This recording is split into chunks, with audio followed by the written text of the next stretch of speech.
Hey, third grade, today is December 7th, and it's Monday. I hope you guys had a great weekend. This week, we're just going to be continuing working with fractions. Here on this RQ-Do review, we're just going to be practicing finding unit fractions by partitioning objects.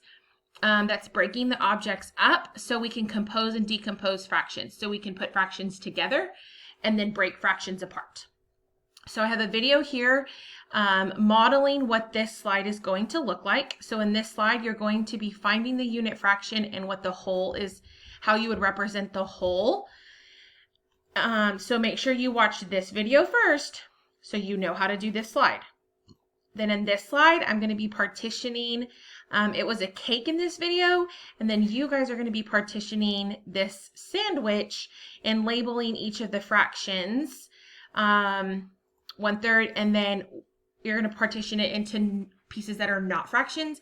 And then when you answer this question down here, you need to make sure that you answer in a complete sentence using a capital letter at the beginning and a punctuation mark at the end.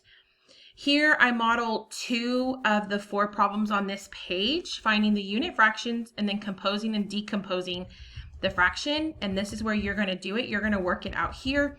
On number 4, you need to create your own word problem, and I state that in the video. And this is again partitioning, finding unit fractions, and then composing and decomposing. And then you're going to practice doing that here. So this video gives you an example of what this slide needs to look like. And then I've included 3 questions for you guys to go answer by yourself. I don't give a video explaining them. I just kind of want to see what you guys can do by yourself on these videos. And then today you're going to be doing an Education Galaxy assignment.